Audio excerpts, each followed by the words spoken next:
Welcome to Seek Reality with Roberta Grimes. Joyous conversations about what the afterlife evidence and modern science combine to tell us is true about our one reality.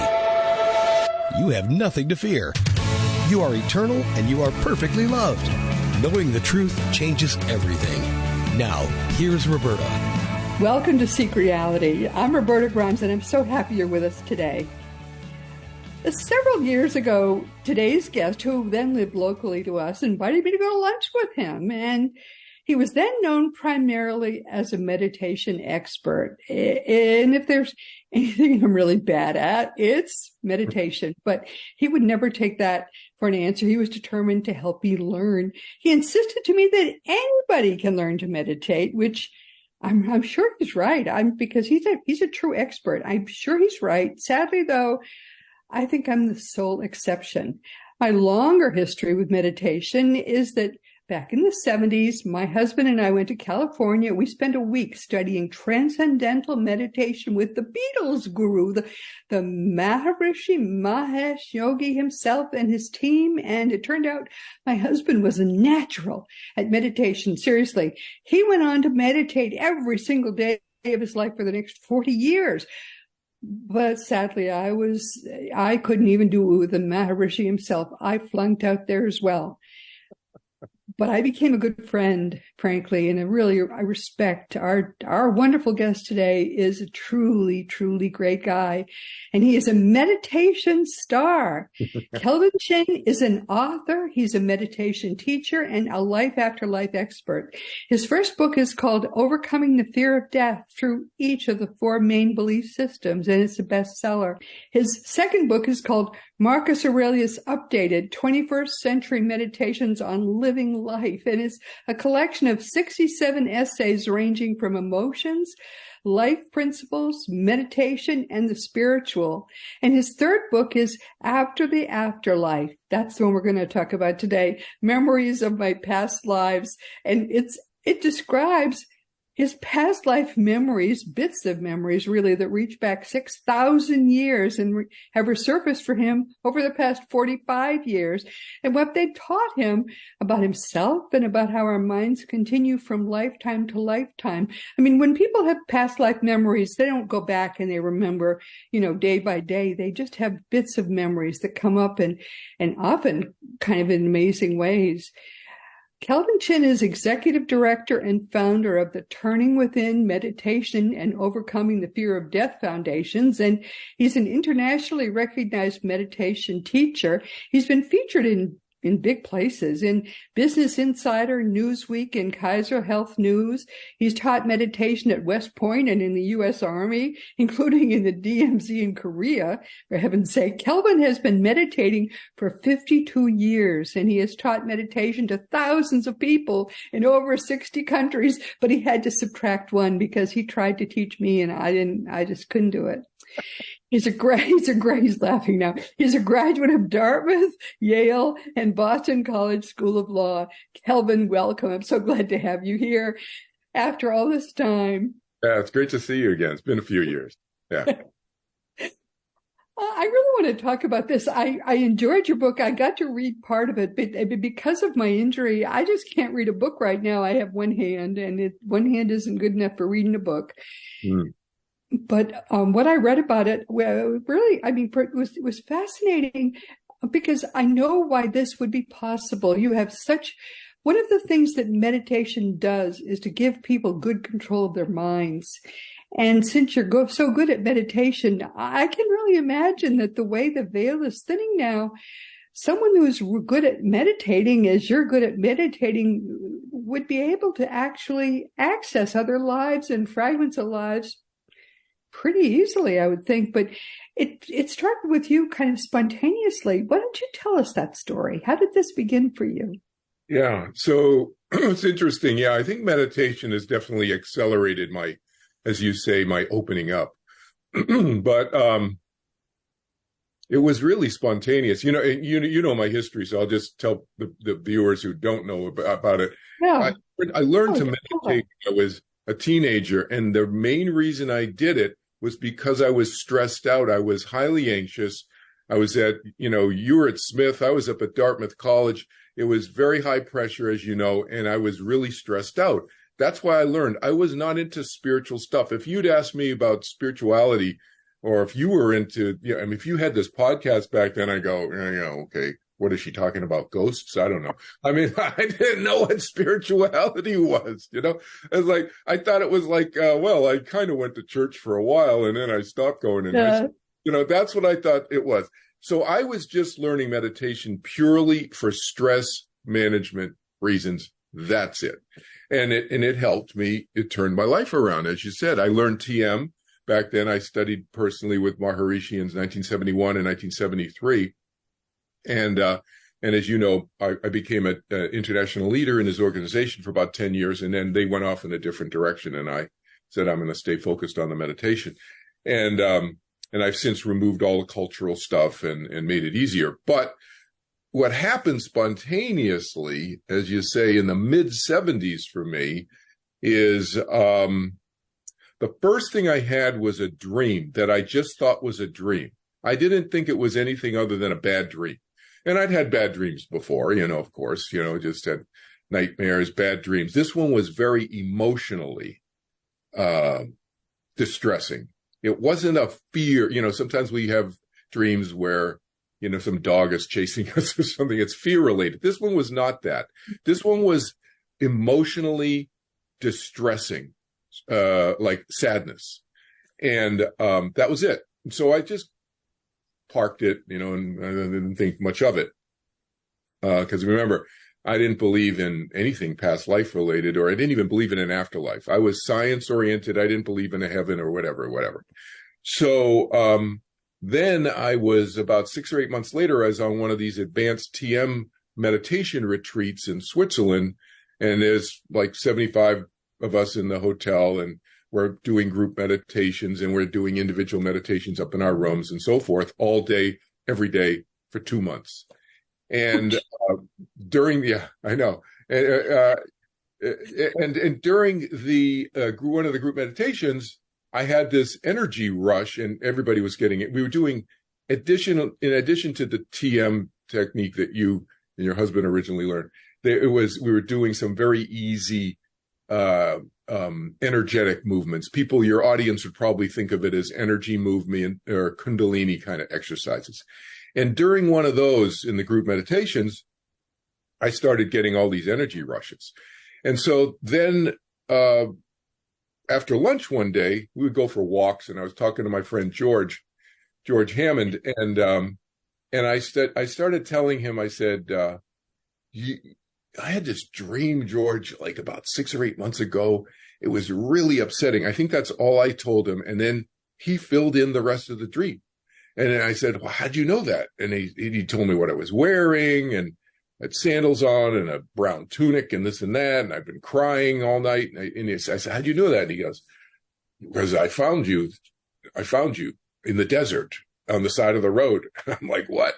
So that's how that opened up for me initially. And then the floodgates started opening up, because I didn't believe, as I said, in past lives. And I thought maybe he was just reading my mind at the time or whatever. But when I started relaxing into what he told me, that's when it opened up. Yeah. Pretty spontaneous. Wow. Yeah. For someone who didn't believe in past lives or the afterlife or heaven or anything. Wow. So where did you go from there? Did you? So then, so that was the end of 1977. That was November to December. I know exactly the dates because that's when the course was. November to December 1977. In early 1978, I started having memories of being a slave on a ship. Well, I didn't know it was a ship at first. So here's a good example of, you and I talked before we started doing the interview about getting into process. So this is a good example of process, right? So the first time I have this experience, it wasn't a dream. It was a vision I had, I think, during my rest period after I meditated or something like that. I was in a relaxed state, whatever it was. I wasn't dreaming. I wasn't sleeping. I wasn't wide awake, and I wasn't meditating. So I was in kind of this in-between twilight state. People sometimes we call it a twilight state. Oh, sure. And so I'm there and I see myself on a piece of wreckage like the size of a door, maybe a little bit bigger than a door, piece of wood floating on, and I look around and I can't see any land. So I think I'm on the ocean. So that's my first thought, is I think I'm on a piece of wreckage in the ocean. And then what I see my body, it's like I'm above my body looking down at this body that I knew was mine. And I have really, really dark black skin. Like, you know, the phrase that people say, blue black, it's so dark. It's like, has a blue. That was my skin color. And I'm lying there on my stomach. I can see my back. I can't see my face. I'm just lying there alone in the middle of what I think is the ocean. That's my first experience. And of course, I'm feeling very distressed. I would think so. And then later, but process-wise was interesting. Later, I start tasting things. So I have a sensory experience. So that when I talk to people about past lives, I say, look for emotional. So emotional, I'm really distressed. And does it feel real? Yeah, it felt real. But do you start to have other sensory things? So it's not always this way, but these are like checklist stuff to look at to see if. And so I started tasting the salt, and it was really salty water. So I thought I was confirming that I was in the ocean somewhere, whatever. And then, then I start seeing ships, and I start seeing ships in battles, and they're ramming each other. So now I know this is old. Okay. Yeah. This is not the 1700s. It's not the 1800s. Certainly not anything in the 1900s or the 20th century. This is ancient. Okay. We're ramming the ships are ramming each other. And then I see myself chained down. I'm rowing. So I know I'm a slave, right? I'm chained down. I'm rowing in one of these ships. And I think the next kind of iteration in the process was, I started seeing this thing come down from one of the ships onto another ship.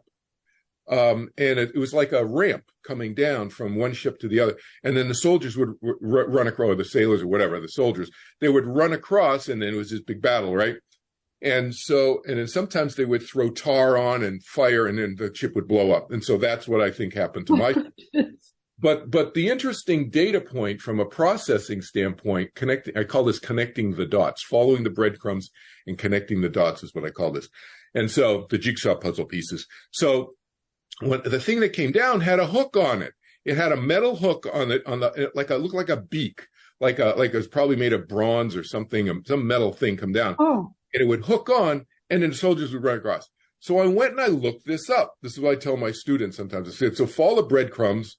Look at the jigsaw puzzle pieces. Do they go together or not? And now we got the internet, so I looked it up. And there's this thing called a corvus. It's called a corvus. It's actually, I think it means raven or something like that in Latin, like the beak of a raven. Like corvus, it comes down. And who did it? Who used those? The Roman Navy. And when did they use it? They only used it, I can't remember exactly. I think I put it in my book, but I looked it up. They used it for only like a 50 to 75 year period in Roman naval history. Oh. Why? Because the Carthaginians ruled the Mediterranean and had better maneuverability. They had better technology of their ships than the Romans. The Romans are way behind, but the Romans invented this ramp with a corvus on the end to hook on and to equal the playing field, because now the two ships become like they're fighting on land. They're not having to maneuver, right? And so that that allowed them to catch up, the Romans to catch up with their maneuverability, their technology of their ships. Then they got rid of the corvus. They didn't need that anymore. So that's how I connected the dots to realize I was a Carthaginian slave on a Carthaginian ship, because I saw those coming down onto our ships. Oh, Crazy. My goodness. Right? So was this overnight? This is over years. For years. Oh, my goodness. How fascinating. This is like 1978 to, I don't know. So here's the other thing I tell my students, and I'll tell your audience. Take notes, write things down. I didn't think I was going to ever talk about this stuff. I talked about this stuff with 2 or 3, 5 friends. That was it. I didn't think I was going to start. I just started talking about this stuff in the last several years. So to help my students overcome the fear of death, as you said. Right. Yeah. But I didn't know I was going to be doing that when I was 20-something years old. So this went on. This one series that I just gave you all the snippets of happened probably over 10 years. Oh, fascinating. And it probably you had opened this door because you were doing so much meditating. You were getting really deep into your psychological kind of who you were. I didn't even know you could open that door. We'll call it baggage. I guess. Unloading lots of baggage. Yes, you were. Unloading lots of baggage. Yeah. Was this mixed in with other kinds of memories of other times? It's like sometimes you would have this, you would access this having been this slave, and then other times you would access this a different memory of a different life. Yeah, I call that so I have this analogy. I said it's like each lifetime is like 100 million piece jigsaw puzzle. I mean, I just pick a big number. The 100 million is not, I mean, you could say 100 billion, whatever. It's just a big number. Big number. And you start getting pieces and, oh, look, 3 pieces go together. They fit together over here. Oh, look, 10 pieces fit together over here. Oh, wow, look, you got 20 pieces fit together over here. And then they may be the same puzzle. But then what I started happening was that I started getting different pieces from different puzzles around. Oh, my goodness. So in 1978, when this started happening after the 1977 experience, 1978 to 79, I started, I'll just give you a list. I had the Carthaginian slave one. I had one where I was a World War II fighter pilot. This is all within about 6 months. Within about 6 months, this all just popped in, like all these different puzzles, right? I knew I was a king of Prussia, a king. I didn't know where Prussia was. I didn't think I was going to talk about it. I didn't even look it up then. I just thought, oh, king of Prussia, big deal. And then the king of Prussia thing, I didn't have another, I call data point or another jigsaw puzzle piece in that one, other than the knowingness of a king of Prussia for another 15 years until something else popped in on that. And then I didn't know which one until recently, around 2014. I figured it out and I connected the dots. So that spans what, 40 years or something, or whatever it is. Or, goodness. 30 years, whatever. But another one that popped in 1978. So this was spring of. We're going back now a few years. Okay. Yeah, I'm all over the place, but because you get these different puzzle pieces, right? So I lost track here, but maybe I got 4 or 5 going on at the same time, different puzzles going on at the same time. And it was this one popped in. This is an interesting one from a process standpoint, because I'll show you how the process, this one took from 1978 spring to 2010. Yeah. So this is what I'm going to tell you spans 1978 to 2010. So in 1978, I was, again, lying down, resting after I meditated, and I was at some friend's house outside of Chicago, in their parents' living room floor. We had just meditated. There's 6 or 7 of us or whatever there. And I'm lying there resting, and you know how your mind's eye can open up, and you kind of like the TV screen goes on inside. You have a TV. It's like I'm watching stuff. It's like in a dream. For those people who don't know what I'm talking about, most people have had dreams where you can see stuff in your dream. So this was not a dream, because I'm just lying down, half awake, or I'm awake, but relaxed after I'm meditating. Okay. But it's the same phenomenon.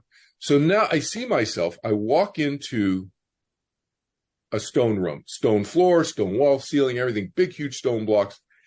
And I walk to the center of the room, and there's nobody in the room except myself. And the furniture is all pushed to the walls, except there's one piece of furniture in the middle of the room, and it's a big full-length mirror. So I walk up to the mirror, and it's the first and only time that I've ever seen my face in an experience before. And I walked up, I see them in the mirror, and I go up and I see myself, and I fill up the mirror, so I know I'm big. Take note of that data point. So I know I'm big, but I don't know how big yet, okay? I know I'm big. I fill up the mirror. I have long red hair, take note of that. Red hair, red beard. I have a full-length chainmail on with a white tunic and a cross. So I knew as a crusader, and I get this energy rush. I get this knowingness that it's me. But what I had was process-wise, interestingly, because, as I said, I have a science background. I didn't believe in past lives and stuff, right? This has just started happening to me 6 months before this experience. I'm like, no. And I had doubt. And then immediately after I have the doubt experience, this rush of energy goes from like my feet up through my body, shoots out my head with knowingness. So I see a vision. I see myself. I know it's me. So I have knowingness, doubt, knowingness, and with this energy just shoots through me like a fire hose with the knowingness. And so I relaxed because I'm like, oh, I relaxed and the floodgates opened up. Now, so from 1978 to 2010, I'll just list a bunch of stuff. So I won't, because I didn't take notes. So I didn't keep a journal. I don't know exactly when this happened. But over that period of time, various things happened. Like I started seeing myself in battles in the Crusades. And I was always a man. You're always a man. No, we'll come back to the women one in a sec. So I was always at the phalanx. I was always at the spearhead tip of the thousands of troops. That's one data point, right? Always there. Okay. And I have all these memories, and it's kind of gory, and I get smell of the battlefields. Battlefields, people should never want to go to war. I mean this seriously. It doesn't. Yeah, it's disgusting. Or the past, doesn't matter when. War is uglier than people can imagine. That's why you have so many PTSD soldiers coming back. It's just that PTSD has existed forever in survivors of these battles. Anyway, so I have all these memories of the smells and the tastes and all this stuff and the sand of the desert in my teeth as I'm in the battles.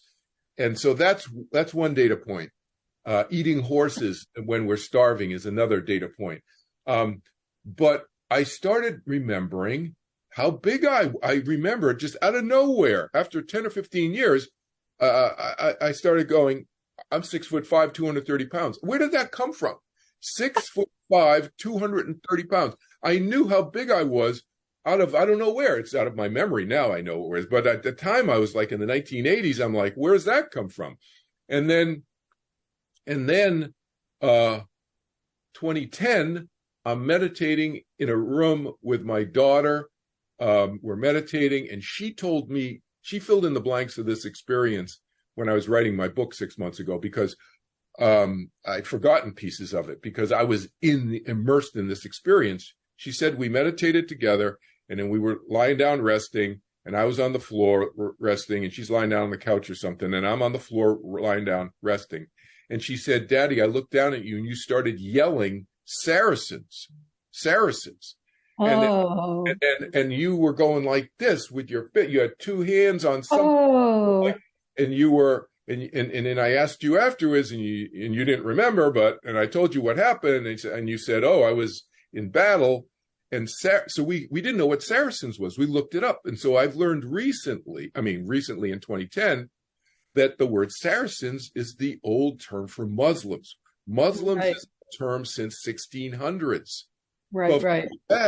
For 1,000 years before that, they were called Saracens. And so I was in the Third Crusades in the 1100s. Of course. And there was only one person who was 6'5", who had reddish hair, who was leading battles in the Third Crusades. Look at that. You found out someone that you actually were. Wow. Look at you. And get this, here's another data point of that one, is that he was a musician and wrote music. I was a I've been a musician this lifetime in my youth. So I've had lifetimes where I was a musician and wrote music. Other times I was a musician and didn't write music, but I've always had this music personality trait, even though I'm a battlefield commander or a leader of this or a slave or whatever. There are traits that carry over. Yeah. It's a thread. Yeah. Isn't that fascinating? That's so interesting. And so, but what do you know? What made this get started? What started it and started to draw it out of you? Do you know? No, no. I just know that it started happening. I really don't. I think I'll answer it this way. I think that there's two things that help me open up more maybe than other people. And now I'm not the only one. There's lots of people who have past life memories, but I think there's two key factors. One is fear of death. I don't have a fear of death. I don't want to die, but I don't have a fear of how I'm going to die because I have memories of how I've died in horrific ways. And I know that I will survive that experience, the experience of death. So that aspect of fear, it doesn't exist in me. Okay. And the other is embarrassment. I mean, and I mean this seriously. I mean, I don't care what people think. I don't care if people think I'm crazy for telling these stories now. I mean, it's like whatever they think, they think. I don't have control over, as you know, we don't have control over what other people think of us. And so I really have embraced that, I think, more deeply this lifetime than in any of my previous lifetimes. And I think that's that's a key reason. Yes. So are you teaching? Do people say, hey, that's cool, I want to learn how to do that? And are you teaching people how to recover past memories? No, I don't teach people. I mean, people can go to past life regressionists. I don't do that. But I teach people how to meditate, as you've said already. And that can open people up. I can't promise that it will, but is it a key accelerator? I think so. To open ourselves up more to the vastness of who we are. In other words, not just our little, what I call our mind, and everybody, we have an 8-inch little bucket part of ourselves. That's the focusing, the controlling, the directing part of our mind. The driving the car down the street part of our mind. But we have our vastness of our mind that people aren't open up to. That's what I teach people how to open up to. So is that going to increase the probability? Yes, of opening up to past lives. Yeah. So I'm a probability guy. So I try to teach stuff that will increase their likelihood as much as possible. They can go to somebody. There's some good past life regression people out there, and there's some, I don't do that. But yeah. And how many lives? I mean, you say in your book that you've gone back to as 6,000 years with memories. Yeah. And how many lives have you figured out you've discovered fragments of? Fragments of a couple of dozen, 24, 25 lifetimes. In fact, I just got another one since I wrote the book. I got another one, I don't know, in May or something like that. The book came out in April. So I think in May or something like that, I got another piece of another native indigenous person here in what we now call North America, but ancient, but older. So one I talk about in the book is from the 1800s, of being a Lakota leader and shaman. But the one I recently got visions of and memories of in May of this year was from about, I'm guessing, 6,000 or 8,000 years ago in Southwest, what we call Southwest. In fact, where Sam is, somewhere over near Arizona, New Mexico-ish area, something like that, what we call that area now. Sam is my wonderful engineer. They were talking before we did this program. Oh, yeah. People may not be able to see Sam, but he's in Arizona. Yeah, so, right. Yeah. And do you find connections among these lives? Because I know you put them in order in the book. They didn't come to you in order at all, but no. Do you see growth from them, from one to another, and do you see connections?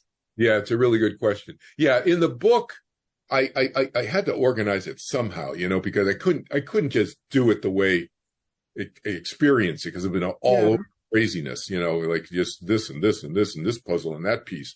So I did put them in what we historically know as chronological order, starting 6,000 years ago to, 1943, I think I died in my last lifetime, right before this one. So, but yes, the short answer is yes, absolutely. Connections and learnings and growth and self-development, learnings from looking within myself, because I've long been a person that's part of my personality, is to learn from my mistakes and learn from my good experience and bad experiences, both, and neutral experiences, all experiences, is to learn.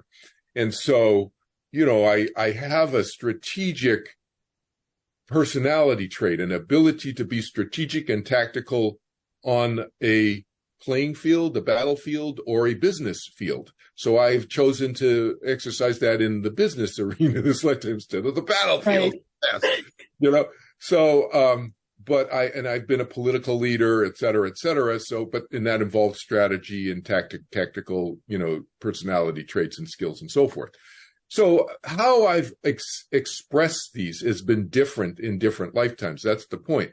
And even the music point that I mentioned, it's been expressed differently in different lifetimes. In one of my lifetimes in the 1700s, I'm known to have written, I think it was like 121 arias and stuff. And I was a flautist. I gave flute concerts, solo flute concerts in my palace when I was the King of Prussia and so forth. And I've known for my musical ability. In fact, the flute that I had obviously handmade, but back then in the 1700s, my original flute still exists in Germany. Yeah, it's still owned by one of the families there has it. Yeah, and they actually, I saw this online, that they actually brought the flute out. It's obviously being very, very carefully cared for. They brought it out and it was played for the first time in like 200 something years at a Prussian festival. Yeah. That's amazing. It's kind of gives you shivers in a way, doesn't it? No, right? Yeah. Yeah. But the interesting thing, here's one about that lifetime in Prussia. So as I said, in 2014, I figured out, kind of triangulated which king of Prussia. It was Frederick II. And, but that particular king of Prussia was into what? To this point of what you were talking about, threads and so forth, and what have we learned and what carries forward from lifetime to lifetime. He was into Greek philosophy, and he modeled his life after, well, before I say this, before that in 1999, I had this knowingness that I was Marcus Aurelius. Now, out of the 25 lifetimes, 95% of these lifetimes are no-name people, just unknown people, right? You'd expect a lot of them to be, yeah. Yeah, but there's like four of them, I think, or five of them, something like that, who are known characters. He's one of them. So when I was researching something about Marcus Aurelius, and if you read my purple book, that's why I called it Marcus Aurelius Updated, the 67 essays that I've written in this lifetime, a lot of those ideas, you look at those ideas and you compare them to Marcus Aurelius' ideas, and a lot of the concepts are similar, or I've expanded on them. So this answers your question about how have we grown over the thousands of years. So I've taken some of the seeds and then I've expanded on some of those. You've looked through that lens. If you read my purple book, the Marcus Aurelius Updated book, through that lens now, and if any of your audience have studied any Marcus Aurelius' stuff, they'll see parallels. Anyway, when I was looking up some Marcus Aurelius stuff, I have this book here. It's like 1.5 inch thick biography. And in the back of this book, in one of the last chapters, is a chapter on people who revered Marcus Aurelius through history. And 1,600 years after Marcus Aurelius died, there's this guy, and at this point, I don't know which king of Prussia I am, okay? And I read this and it says, a king of Prussia, Frederick II, modeled his life after Marcus Aurelius. And I said, well, what? Wait a minute. getting chills. And so I look up this guy, Frederick II, King of Prussia, and turns out he was into Greek philosophy, Roman philosophy. He renamed one of his palaces Remusburg. The actual name of the palace was Rheinsburg. He renamed it Remusburg. And why did he rename it Remusburg? Because Remus, Romulus and Remus are the mythical, legendary, they had this fratricide. They fought and Romulus killed Remus, right? And that's why Rome is named after Romulus. Remus died. So it's like Frederick the Great's shout out to the killed brother. He's going to name his palace after that one, Remusburg. And it was named and it was a small group of his friends, 11 friends. That's what they called it. And they had Roman nicknames, and they got together and they discussed Greek and Roman philosophy, et cetera, et cetera, et cetera. So, and plus I have a student today from Australia, one of my meditation students from Australia, just got back. He went a month ago to Germany for Europe, and he went to Frederick the Great, Frederick II's palace. And he told me that nowhere in any of the books that I've read or online researched did they tell me what he told me that he saw there. There's not just one statue of Marcus Aurelius at Frederick's palace. He has many, many statues of Marcus Aurelius throughout the grounds and in the palace. Oh, my goodness. Yeah. Wow. So all I could say is Marcus and then the Kaiser or whatever his name was. Frederick, yeah. These things do carry on. Yeah. That is quite amazing. Interestingly, I found out fairly recently that one of Frederick the Great's, one of the things he's known for is being a very pragmatic, practical. So this is a trait, personality trait, back to the threads that you talked about earlier. This is a personality trait that's run through all my lifetimes. I'm very pragmatic, very practical. Yeah. To the point of being somewhat a utilitarian at certain points. And one of the things that he's known for is drilling his troops. And because Prussia in the mid-1700s became the powerhouse nation in Europe, defeating England, Russia, Austria, the French, et cetera, et cetera. And one of the main reasons was Frederick drilled his troops more than any of the other countries. So maneuvering your troops during a battle back in the 18th century is really an important thing. So you got to get the troops to do it, because in the middle of the battle, you got cannonballs exploding all over the place. A lot of them lose focus. Talk about the ability to be able to focus in your waking state activity after you meditate, right? Really an important trait, right? In battle. I would think so. I think so. You got things exploding around. And so all the training that the French and the Russians and the Germans and the Austrians and the English, put their troops through, they would all go out the window. They weren't really trained enough to withstand those types of things. So Frederick would recreate things and so that this is what a lot of coaches do now in sports. They kind of recreate situations where you're gonna run into this problem. Let's create the problem now and practice through it, right? Yes, of course. So not that Frederick would blow cannonballs up around people, but he drilled them really, really well. That's one thing that he's known for, and one of the reasons why the historians think that he defeated all these other countries' armies so easily. The other thing was laziness. He was not lazy. Like, what would happen after a battle, even his own troops would sometimes think that they lost the battle. And he would, and then the winning country's team troops would leave the field. the battlefield? And Frederick would go, well, no, we haven't lost till we've lost. So now that they're all, they're all tending to their wounded and they're cooking their meals and all that, we'll circle around and we wipe them out. And so we do that frequently. It's like, to me, dirty pool a little bit. Well, I think it's like, it's just, to me, it's like smart. It's like, okay, the battle has not been lost until it's lost. Okay. Now, and then the other thing is, it was all muskets, right? So you have this thing called a ramrod. You have to push the ball there with the wad and all this stuff. Okay. Well, what are all ramrods made of up until Frederick changed them? Wood. They're made of wood. And why were they made of wood? Because it's easy to make. And your uncle, who's a carpenter, who's not even a soldier, can make a ramrod for you and da-da-da-da-da-da-da. So they're easy and quick to make.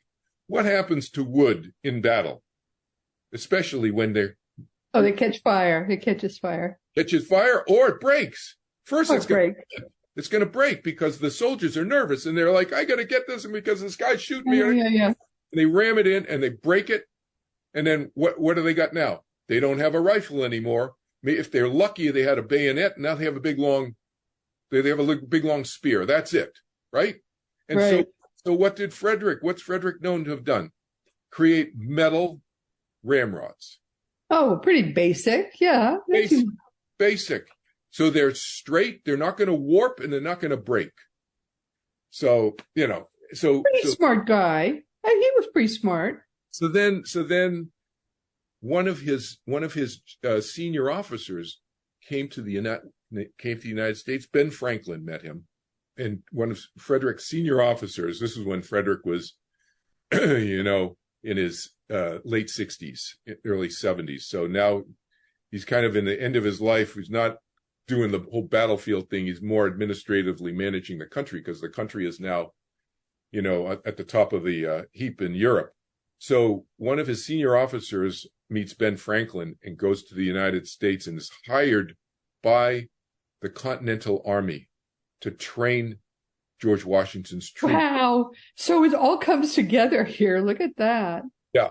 So George Washington's troops were such a motley, undisciplined group that Frederick's senior officer came and said, first of all, you know what?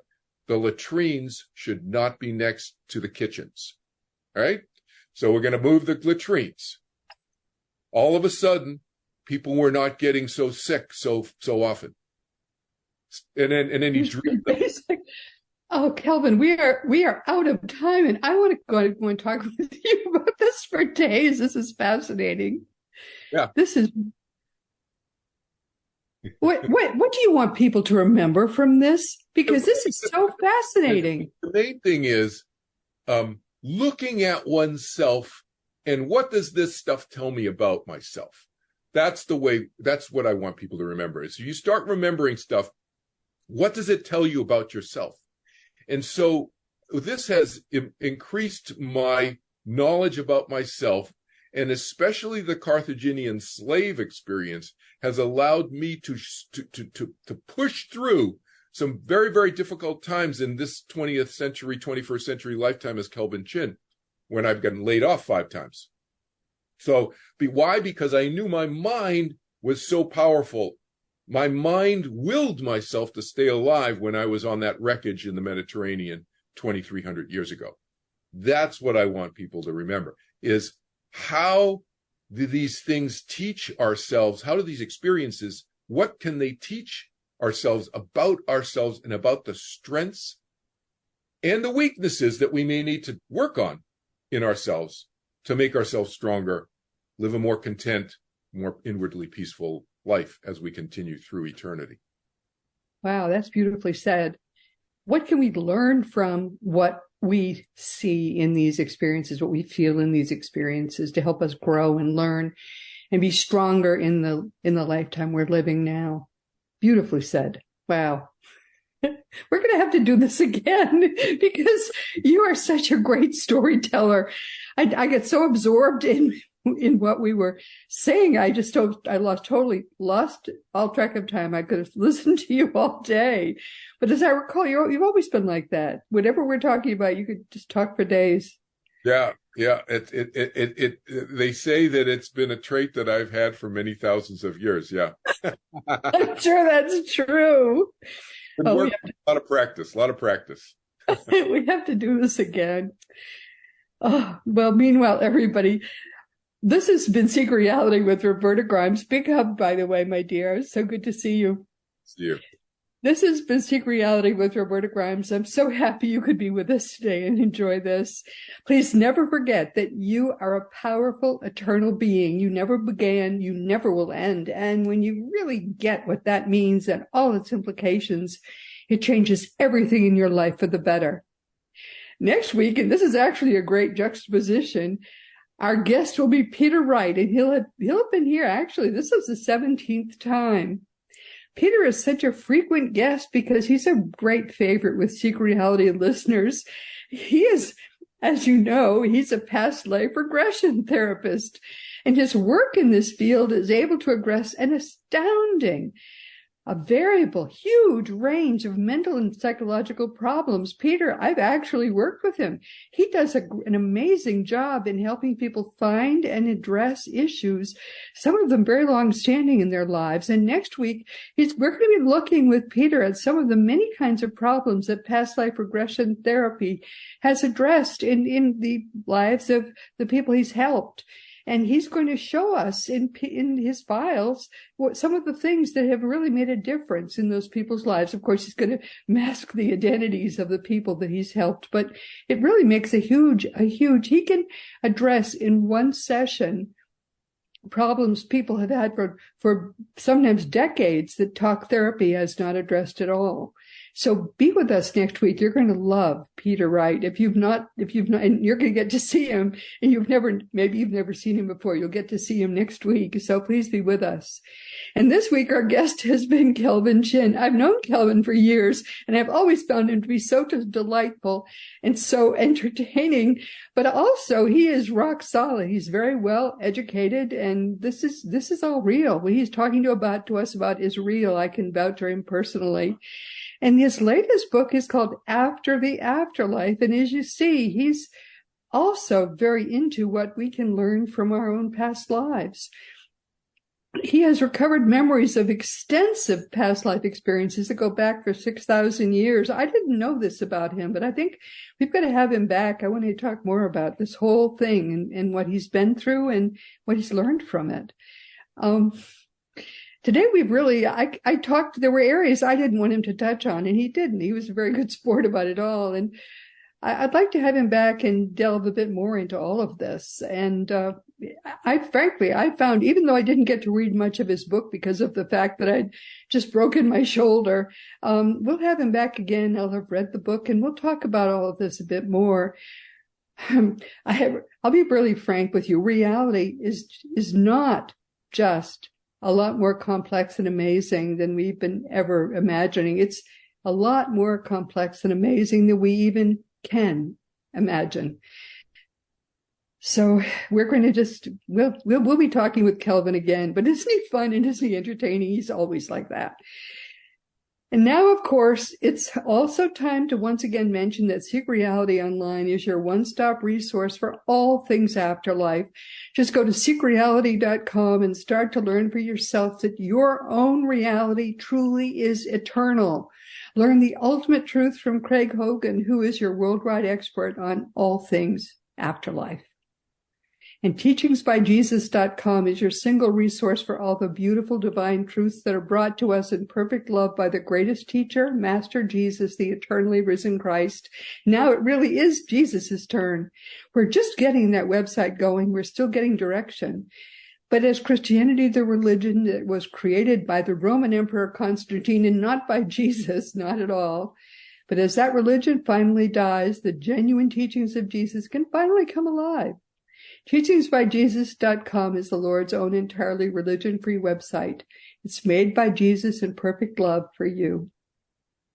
My own nonfiction books are Liberating Jesus, My Thomas, The Fun of Dying, The Fun of Staying in Touch, The Fun of Growing Forever, The Fun of Living Together, and The Fun of Loving Jesus, Embracing the Christianity that Jesus taught.